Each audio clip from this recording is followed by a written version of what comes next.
கார்த்திகை தீபம் சீரியல்ல என்ன நடக்க போகுதுன்னு பார்க்கலாம். வாங்க வீடியோக்குள்ள போலாம். நவீன் யாருக்கும் தெரியாம சுவரோரி குதிச்சு துர்காவை பார்க்கறக்கு போறாங்க. துர்கா பார்த்துட்டு அதிர்ச்சி அடைறாங்க. ஐயோ நவீன், இங்க எதுக்கு வந்த? யாராவது பார்த்துட்டா எவ்வளோ பெரிய பிரச்சனை ஆயிடும் தெரியுமா? வீட்டில் எவ்வளோ பிரச்சனை ஓடிட்டு இருக்கு. இந்த நேரத்தில் நீ வேற வந்திருக்க. இந்த விஷயம் அம்மாவுக்கு தெரிஞ்சது போச்சு, எல்லாம் காரியம் முடிச்சு இங்கேருந்து எப்படியாவது போயிடு அப்படின்னு சொல்றாங்க. என்ன துர்கா, உன்னை பார்க்கறக்காக ஆசையா வந்தா நீ இப்படி விரட்டுறேங்கிறாங்க. ஆமா, கார்த்தி மாமா தான் சொல்லியிருக்காங்கல்ல, இன்னும் கொஞ்ச நாளைக்கு பொறுமையாயிரு, அதுக்கப்புறமா அவங்க 2 பேர்த்தையும் நானே சேர்த்து வைக்கிறேன்னு சொன்னாங்கல்ல, அதே மாதிரி அவர் நிச்சயமா சேர்த்து வைப்பாரு. அது வரைக்கும் நீயும் கொஞ்சம் பொறுமையாயிரு, இப்போதைக்கு போயிடு ப்ளீஸ் அப்படின்னு சொல்றாங்க. சரி, உன்னோட ஞாபகார்த்தமா எனக்கு ஒன்று கொடுக்க கூடாதாங்கிறாங்க. அதெல்லாம் எதுவும் கிடையாது, தயவு செய்து யாரு கண்ணிலையும் பட்டுடாம இங்கிருந்து போன்னு விரட்டுறாங்க துர்கா. சே, என்ன துர்கா, உன்னை பார்க்கலான்னு ஆசையா வந்தா இப்படி விரட்டுறியே. சரி நான் போறேன்னு சொல்லிட்டு நவீன் துர்கா 2 பேரும் பேசிட்டு இருக்கும்போது இது சந்திரா பார்த்துடுறாங்க.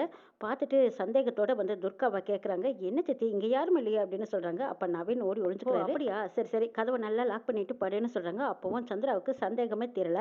அப்பவும் துர்காவோட ரூமை பார்க்குறாங்க. அங்கே நவீன் அங்கேருந்து வெளியில் வந்து சுவரேறி குதிக்கும் போது கரெக்டாக சந்திரா இழுத்து பிடிச்சிடறாங்க. என்ன ஒரு தைரியம் இருந்தா திருட்டுத்தனமா எங்கள் வீட்டு பொண்ணை பார்க்க வந்து இப்படியே விட்டுருவான்னு நினச்சியா? விட மாட்டேன்டா அப்படின்னு சொல்லி சந்திரா நவீனை இழுத்துக்கிட்டு போலீஸ் ஸ்டேஷனுக்கு கூட்டிகிட்டு போகிறாங்க. ஸ்டேஷனில் என்ன ஏதுன்னு விவரத்தை கேட்குறாங்க. எங்கள் வீட்டு பொண்ணை திருட்டுத்தனமாக சுவரேறி குதிச்சு வந்து பார்க்குறாங்க. வீட்டு பொண்ணுக்கு நாங்கள் வேறொரு இடத்துல நிச்சயம் பண்ணியாச்சு. இவன் திருட்டுத்தனமா வீட்டில் வந்து ரகலை பண்ணிட்டு இருக்கான். அதுவும் எங்கள் பொண்ணுக்கிட்ட ரொம்பவே ரகலை பண்ணிட்டு இருக்கான்.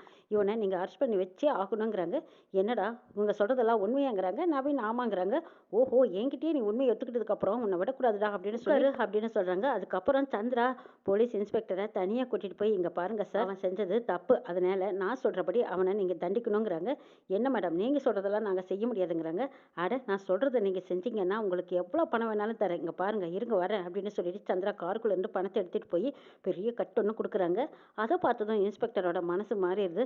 மேடம், நீங்க என்ன சொன்னாலும் நான் கேட்குறேன் மேடம்ங்கிறாங்க. அவனை நீங்க நல்லா கவனிக்கணும், அவ்வளவுதான், வேற ஒன்றும் இல்லை. லாக்கர்ல தள்ளி முட்டிக்கு முட்டி தட்டி காலை உடச்சு போடுங்க தான் எங்க வீட்டு மது சுவரை ஏறி குதிக்க மாட்டான், எங்க பொண்ணை பார்க்க வரமாட்டான், எங்க பொண்ணும் நிம்மதியா இருப்பா, நாங்களும் நிம்மதியா இருப்போம் இல்லைங்கிறாங்க சந்திரா. ஆமா மேடம், அது இனிமே வாஸ்தவம் தான். சரி மேடம், உங்க கண்ணு முன்னாடியே நான் எப்படி கவனிக்கிறேன்னு பாருங்கன்னு சொல்றாங்க. பாருங்க பாருங்க, ஆனா இன்னும் வேணாலும் நான் பணம் தரேன். அவன் நீங்க கொடுக்குற அடியில திரும்ப எங்க பொண்ணை நினைச்சு கூட பார்க்க கூடாது, போதுமாடா சாமின்னு திரும்பாம ஓடணும் சார், அந்த அளவுக்கு நீங்க நல்லா கவனிக்கணுங்கிறாங்க. மேடம், உங்க கண்ணு முன்னாடியே எல்லாம் நடக்கும் பாருங்கன்னு சொல்லிட்டு அந்த இன்ஸ்பெக்டர் தட்டி எடுத்துட்டு போய் நவீன் அடி அடிக்கிறாங்க. என்னன்னே புரியாம கத்தி கதறிக்கிட்டு இருக்காங்க. ஐயோ வேண்டாம் சார், விட்டுருங்க விட்டுருங்கன்னு கதறாங்க. நவீன் கெஞ்சிக்கிட்டு இருக்காங்க. இன்ஸ்பெக்டர் சந்திரா முன்னாடி தன்னோட வீரத்தை காட்டிக்கிட்டு இருக்காங்க. சந்திராவும் இதை பார்த்து ரசிச்சுக்கிட்டு இருக்காங்க. துர்கா நவீனுக்கு மறுபடியும் திரும்ப போன் பண்ணிக்கிட்டே இருக்காங்க. நவீன் போன் எடுக்காத பார்த்ததும் துர்காவுக்கு சந்தேகமா இருக்கு. நவீன் இப்பதானே போனா, ஏன் போன் எடுக்க மாட்டேங்கிறா? அச்சோ, யார்கிட்டயாவது மாட்டிக்கிட்டானா அப்படின்னு வந்து பாக்குறாங்க. அப்போ சந்திரா வீட்டுல இல்லாத பார்த்ததும் சந்தேகமா இருக்கு துர்காவுக்கு. உடனே கார்த்திகிட்ட போய் சொல்றாங்க, மாமா மாமா, நவீன் என்னை பாக்குறதுக்காக வந்தான். அப்ப சித்திக்கு சந்தேகம் வந்து அவங்க வந்து பார்த்துட்டு அம்மாவை கூப்பிட்டு விட்டாங்க. அம்மா நவீனை திட்டி அனுப்புனாங்க. அப்புறம் நவீன் அங்க இருந்து போயிட்டான். இருந்தாலும் சித்தியை காணோம், எனக்கு பயமா இருக்கு, நவீன் வேற போன் எடுக்க மாட்டேங்கிறான்னு வந்து சொல்றாங்க. இதை கேட்டதும் கார்த்திக்கு சந்தேகமா இருக்கு. ஏன்னா ஒருவேளை சந்திரா சாமுண்டீஸ்வரி சொன்ன மாதிரியே போலீஸ் ஸ்டேஷன்ல நவீனை ஒப்படைச்சிருப்பாங்களா? நவீன் போன் எடுக்க மாட்டேங்கிறான், இங்க சந்திராவையும் காணோம், சந்தேகமா இருக்கே, இதுதான் சான்ஸ்னா அவங்க பழிவாங்க நினைச்சாலும் நினைச்சிருப்பாங்க. ஆரம்பத்துல பிடிச்சி துர்கா கத்த தாலி இருக்குன்னு சந்தேகப்பட்டாங்க. அன்னைக்கு நவீன் வீட்டுக்கு வந்தபோது அவங்க தான் காட்டி கொடுத்தாங்க. இப்பவும் நவீன் மேல சந்தேகப்பட்டுட்டு துர்கா கிட்ட போய் பேசியிருக்காங்க. இப்ப அக்கா சாமுண்டீஸ்வரியும் கூப்பிட்டு நவீனை கண்டிச்சிருக்காங்க. அப்படி இருந்தும் இப்ப எங்க போயிட்டாங்க? இவங்க இல்லாம இருக்க நம்மளுக்கு சந்தேகமா இருக்கேன்னு கார்த்தி உடனே போலீஸ் ஸ்டேஷனுக்கு போறாங்க. கார்த்தி போலீஸ் ஸ்டேஷன்ல ஒரு கான்ஸ்டபிள் கிட்ட விசாரிக்கிறாங்க. அவங்க நடக்கிற உண்மையெல்லாம் சொல்லிட்டு இருக்காங்க. இதை கேட்டதும் கார்த்திக்கு தெரிஞ்சு போச்சு. சந்திரா தான் இந்த நவீனை போலீஸ் ஸ்டேஷன்ல ஒப்படைச்சிருக்காங்க. இப்ப அவங்க பணத்தை கொடுத்து லாக்அப்ல வச்சிருப்பாங்க போல இருக்கு. சந்திராவே நவீனை இழுத்துக்கிட்டு போய் போலீஸ் ஸ்டேஷன்ல ஒப்படைச்சிருக்காங்க. அப்ப இவங்க எந்த மாதிரி கேஸை கொடுத்திருப்பாங்கன்னு யூகிக்க முடியுது. அதனால நம்ம உடனே லாயரை பார்த்து பேசி நவீனை வெளியில எடுத்துட்டு வரணும்னு கார்த்தி யோசிக்கிறாங்க. கார்த்தி சரி நம்ம போலீஸ் ஸ்டேஷனுக்கு போலான்னு சொல்லி கார்த்தி போலீஸ் ஸ்டேஷனுக்கு வந்திருக்காங்க. அங்க இன்ஸ்பெக்டர், யார் சார் நீங்க, எதுக்காக வந்திருக்கீங்கன்னு கேக்குறாங்க. இங்க நீங்க லாக்அப்ல வச்சிருக்கீங்களே நவீன், அவர் எதுக்காக அரெஸ்ட் பண்ணி உள்ள வச்சிருக்கீங்கன்னு கேக்குறாங்க கார்த்தி. அது உங்களுக்கு தேவையில்லாத விஷயம், நீங்க யார் அவரை பத்தி விசாரிக்கிறதுக்குன்னு கேக்குறாங்க. சார் அவன் என்னோட ஃப்ரெண்டுங்கிறாங்க. சார் அவர் எங்க வீட்டு மாப்பிள்ளையாக போறவருன்னு சொல்றாங்க. இதை கேட்டதும் சந்திரா துடிக்கிறாங்க. ஐயா சார் அப்படியெல்லாம் இல்லை சார்ங்கிறாங்க. கார்த்தி பார்க்குறாங்க. ஓஹோ, இதெல்லாம் உங்கள் வேலை தானான்னு கார்த்தி கேட்குறாங்க. ஆமாம், என் வேலை இல்லாமல் எங்கள் வீட்டு பொண்ணை இவன் சுவரேறி வந்து குதிச்சு பார்ப்பான், திருட்டுத்தனமாக பார்த்துட்டு போகிறவனுக்கு நாங்கள் என்ன சப்போர்ட் பண்ணவா முடியும்? அதான் போலீஸ் ஸ்டேஷனில் பிடிச்சி கொடுத்துட்டேங்கிறாங்க. அப்போ கார்த்தி இன்ஸ்பெக்டர்கிட்ட சொல்கிறாங்க, இதை பாருங்க சார், நீங்கள் செய்கிறது தவறு, எங்கள் குடும்பத்துக்கு நல்லா தெரிஞ்சவர் தான். சாமுண்டீஸ்வரி மேடம் வீட்டில் இவங்க டிரைவர் வேலை பார்த்தா உங்கள் வீட்டு பொண்ணை தான் இவர் கல்யாணம் பண்ணிக்க போகிறதாவும் இருக்காங்க. அது இவங்களுக்கு பிடிக்கல, அதனால உங்ககிட்ட தப்பாக சொல்லி இவனை அரெஸ்ட் பண்ண வச்சிருக்காங்க. சந்தேக பேரில் இழுத்துட்டு வந்து நீங்கள் லாக்கப்பில் போட்டு அடிக்கிறது சரியான்னு கேட்குறாங்க கார்த்தி. சார் அதை பற்றியெல்லாம் நீங்கள் பேசக்கூடாது. உங்கள் வேலை என்னமோ அதை பார்த்துக்கிட்டு போங்கங்கிறாங்க இன்ஸ்பெக்டர். என்ன சார், காரணமே இல்லாமல் இழுத்து போட்டு அடிச்சிட்டு இருப்பீங்க?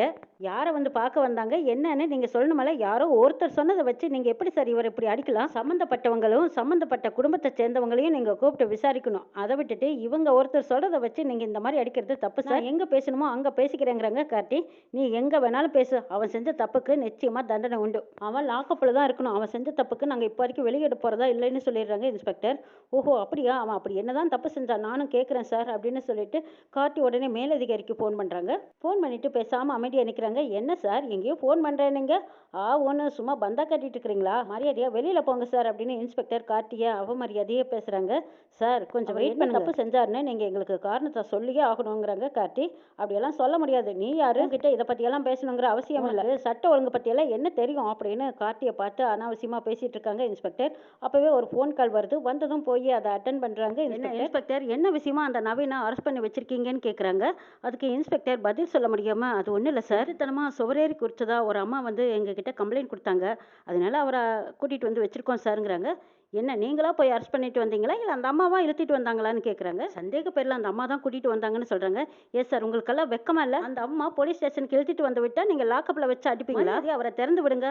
முறைப்படி நீங்கள் தானே அது தப்பு பண்ணியிருந்தா போய் என்ன ஏதுன்னு விசாரிச்சு இழுத்துட்டு வரணும். அரெஸ்ட் பண்ணி வச்சு விசாரிக்கணும். அதை விட்டுட்டு யாரோ ஒரு அம்மா கூட்டிகிட்டு வந்தாங்கன்னு சொல்லி அவங்கள லாக்கப்பில் போட்டு அடிச்சிட்டு இருப்பீங்களா? திறந்து விட போகிறீங்களா இல்லை நானே நேரில் வரட்டுமாங்கிறாங்க. இல்லை சார், நானே திறந்து விட்டுறேன்னு சொல்லிட்டு இன்ஸ்பெக்டர் பயந்துக்கிட்டு போய் லாக்கப்பை திறந்து விடுறாங்க. நவீன் மண்டி மண்டி வெளியில் வராரு. இன்ஸ்பெக்டர் கார்த்திகிட்ட மன்னிப்பு கேட்குறாங்க. சார் இனிமேலாவது இந்த மாதிரி தப்பு பண்ணாது. எங்கே நடக்குதோ அங்கே வந்து தீர விசாரிச்சுட்டு யார் மேலே தப்பு இருக்குன்னு தெரிஞ்சுட்டு நீங்கள் அரெஸ்ட் பண்ணி கூட்டிகிட்டு வந்து அவங்கள நீங்கள் தண்டிக்கிறது தப்பு. யாரோ ஒருத்தர் சொன்னாங்கங்கிறதுக்காக அவங்களுக்காக நீங்கள் அவங்க முன்னாடி நீங்கள் அடித்து உங்கள் திறமையை நீங்கள் அவங்க கிட்ட காட்டணும்னு நினைக்கிறது பெரிய தப்பு சாருங்கிறாங்க. நீ செய்கிறது பெரிய தப்பு தெரியுமாங்கிறாங்க சந்திரா. நான் என்ன செஞ்சுட்டேன்? அவருக்கு நவீனை பிடிச்சிருக்கு, நவீனுக்கு துர்காவை பிடிச்சிருக்கு. சம்மந்தப்பட்டவங்கள கூப்பிட்டு விசாரிக்கிறது தானே முறை. உங்களுக்கு பிடிக்கலைங்கிறக்காக நீங்கள் யாரை வேணாலும் போலீஸ் லாக்கப்பில் கொண்டு வந்து தள்ளுவீங்களான்னு சந்திராவை கேட்குறாங்க. அவங்க கிட்ட ஆரம்பத்திலேயே சொல்லிட்டேன், நீ இதுல தலையிடாத, இது எங்க அக்கா குடும்ப பிரச்சனைங்கிறாங்க. கார்த்தி சொல்றாங்க, சார் நான் அந்த வீட்டு மாப்பிள்ளை. துர்காங்கிறவங்க என் ஒய்ஃபோட தங்கச்சி. இந்த நவீனும் என் ஒய்ஃபோட தங்கச்சியும் 2 பேரும் விரும்புறாங்க சார். கூடிய சீக்கிரம் கல்யாணமும் பண்ணிக்க போறாங்க. 2 பேரும் ஒருத்தருக்கு ஒருத்தர் பார்த்துக்கிட்டதுல இவங்களுக்கு என்ன கஷ்டமா இருக்கோ தெரியல. அவங்க கூட்டிட்டு வந்து போலீஸ் ஸ்டேஷன்ல தள்ளிட்டாங்க. சந்திரா கார்த்தியை பார்த்து முறைக்கிறாங்க. சந்திரா நவீனை கண்டபடி திட்டுறாங்க. பொறுக்கி ராஸ்கல், அயோக்கிய ராஸ்கல் அப்படி இப்படின்னு திட்டிட்டு இருக்காங்க சந்திராவுக்கு கார்த்தி சரியான பதிலடி கொடுக்குறாங்க. இதை பாருங்க, நீங்க நினைக்கிற மாதிரி நவீன் ஒன்றும் சாதாரண ஆள் கிடையாது. அவனுக்கு ஏகப்பட்ட பிசினஸ் இருக்கு, ஏகப்பட்ட ப்ராப்பர்ட்டி இருக்கு. அவன் ஒன்றும் சும்மா சுத்திட்டு இருக்கல. நீங்க நினைக்கிற மாதிரி அவன் ஒன்றும் பொறுக்கியோ அயோக்கியனோ கிடையாது. துர்காவை விரும்பிட்டாங்கிற காரணத்தினாலதான் எல்லாமே விட்டு போட்டு இங்க வந்திருக்கான். துர்காவை கல்யாணம் பண்ணனாலும் அவன் பாத்துக்கிற அளவுக்கு அவன் கிட்ட சக்தி இருக்கு. கல்யாணம் பண்ணிட்டு போய் துர்காவை நல்லா வச்சுக்குவாங்கிற நம்பிக்கை எனக்கு தெரியாத யாரோ ஒருத்தரை துர்காவுக்கு மாப்பிள்ளைய பார்த்திருக்கீங்க. அதுவும் உங்களோட ஏற்பாடுங்கிறது எனக்கு நல்லா தெரியும். நவீன பழி வாங்குறதுக்காகவும் உங்க அக்காவை பழி வாங்கணுங்கிறதுக்காக யாரோ எவரையோ கூட்டிட்டு வந்து அவசரமா இவங்க தான் மாப்பிள்ளைன்னு சொல்லி நீங்க தட்டு மாத்திக்கிட்டதெல்லாம் எனக்கும் தெரியுங்கிறாங்க கார்த்தி. இது கேட்டதும் சந்திரா திருன்னு முடிக்கிறாங்க. ஐயோ, இவனுக்கு எல்லா உண்மையும் தெரிஞ்சிருச்சு போல இருக்கே. துர்கா கல்யாணத்துலயும் பெரிய சிக்கல் கொண்டாந்துருவான் போல இருக்கே. சரி, எப்படியோ வீட்டுக்கு போனதும் அக்கா காரிக்கிட்ட இதை பத்தி பேசி எப்படியாவது அந்த கல்யாணத்தை முடிச்சிடணும். துர்கா வாழ்க்கையை நாசம் பண்ணியே ஆகணும்னு நினைக்கிறாங்க சந்திரா. இன்ஸ்பெக்டர் கிட்ட கார்த்தி பேசுறாங்க. என்ன சார், இவங்க கிட்ட நீங்க எவ்வளவு வாங்குனீங்க? இந்த அளவுக்கு போட்டு அடிச்சிருக்கீங்களே, அப்படி என்ன தப்பு கண்டுபிடிச்சிங்கன்னு கேட்கறாங்க. இன்ஸ்பெக்டர் பதில் பேச முடியாம நிக்கிறாங்க. இப்ப டிஎஸ்பி வருவாரு, நீங்க அவர்கிட்ட கரெக்டான பதில் சொல்லியே ஆகணும்னு கேட்கறாங்க கார்த்தி. இன்ஸ்பெக்டர் கார்த்திகிட்டே கெஞ்ச ஆரம்பிச்சிட்டாங்க. சார் வேண்டாம் சார், விட்டுருங்க சார். இந்த அம்மா வந்து சொன்னதுனால நானும் டப்புன்னு யோசிக்காம இவர் ஏதோ திருட்டுத்தனம் பண்ணிட்டாருன்னு நினைச்சு லாக்கப்ல போட்டு அடிச்சிட்டேன் சார், என்னை மன்னிச்சிடுங்கன்னு இன்ஸ்பெக்டரே கார்த்திகிட்ட கெஞ்சுறாங்க. அந்த பயம் இருக்கட்டும், எதுவா இருந்தாலும் தீர விசாரிச்சுட்டு அதுக்கப்புறமா நீங்க உங்க கடமையை செய்யுங்க, நான் வேண்டான்னு சொல்லலைன்னு கார்த்தி பொறுப்பா சொல்றாங்க. பார்த்துட்டு இந்த இன்ஸ்பெக்டரே இவங்கிட்ட போய் கெஞ்சிட்டு இருக்காரு. சாதாரண டிரைவர் இவங்கிட்ட போய் இப்படி மடங்கிட்டாரு. அவன் ஏதோ சட்ட ரூல்ஸ் அது இதுன்னு ஏதோ இங்கிலீஷ்ல 4 வார்த்தை பேசுறாங்கிறக்காக இந்த இன்ஸ்பெக்டர் இப்படி மடங்கி வலிவான்னு நினைச்சு கூட பார்க்கல. எனக்கு 1 லட்சம் போச்சு, நான் நினைச்சது நடக்காம போச்சேன்னு சேன்ட்டு போறாங்க. நினைச்சிடுங்க சார், இவர் ஏதோ சுவரேறி குடிச்சுதான் அந்த அம்மா வந்து சொன்னாங்க. அவங்க சொன்ன விதத்தை பார்க்கும்போது நான் தப்பா நினைச்சிட்டு இவங்களை அரெஸ்ட் பண்ணி வச்சுட்டேன் சார். சரி சார், இவங்களை நீங்க பாதுகாப்பா கூட்டிட்டு போங்கன்னு சொல்றாங்க இன்ஸ்பெக்டர். நவீன் கார்த்திக்கு நன்றி சொல்றாங்க. அட போடா, நான் உங்ககிட்ட எத்தனை தடவை சொல்லியிருக்கேன், கொஞ்சம் பொறுமையா இரு. மாமா கிட்டையும் பேசி துர்காவுக்கும் உனக்கும் கல்யாணம் பண்ணி வைக்கிறதா நான் சொல்லிட்டே இருக்கேன். ஏன்டா அவசரப்படுற, ஏன் புத்தி இப்படி போகுதுன்னு கேட்குறாங்க கார்த்தி. என்ன கட்டி செய்கிறது, துர்கா கழுத்தில் தாலி கட்டிட்டேன், அவன் எனக்கு பொண்டாட்டி பார்க்க வர்றதுக்கு இவ்வளவு தடை போடுறாங்களேங்கிறாங்க. ஆமா, நீ தாலி கட்டின, யாருக்கும் தெரியாம கட்டின தாலிக்கு பேரு கல்யாணம். இதெல்லாம் வீட்டில் ஏத்துக்கவே மாட்டாங்க. துர்காவுக்கு வேறொரு மாப்பிள்ள பார்த்து வச்சிருக்காங்க. இந்த பிரச்சனையெல்லாம் நம்ம முள்ளால எடுக்கிற மாதிரி மாத்தி மாத்தாட்டா பேசி அத்தை மனசை மாத்தி உங்க 2 பேர்த்தையும் சேர்த்து வைக்கணும். நீ கொஞ்சம் பொறுமையா இருங்கிறாங்க கார்த்தி. சரி கார்த்தி, நீ இருக்கிற நிலைமையில நான் உன்னை தொந்தரவு கொடுக்க விரும்பல. நீ சொன்ன மாதிரியே துர்காவையும் என்னையும் சேர்த்து வைப்பீங்கிற நம்பிக்கை எனக்கு இருக்கு கார்த்திங்கிறாங்க நவீன். என் மேல உனக்கு நம்பிக்கை இருக்குல்ல, அப்ப நீ பொறுமையா இரு. அம்மாவோட காரியம் முடியும். அதுக்கப்புறமா அத்தை கிட்ட பேசி சம்மதம் வாங்கி உங்க 2 பேர்த்தையும் சேர்த்து வைக்கிறேன்னு சொல்லியிருக்காங்க கார்த்தி.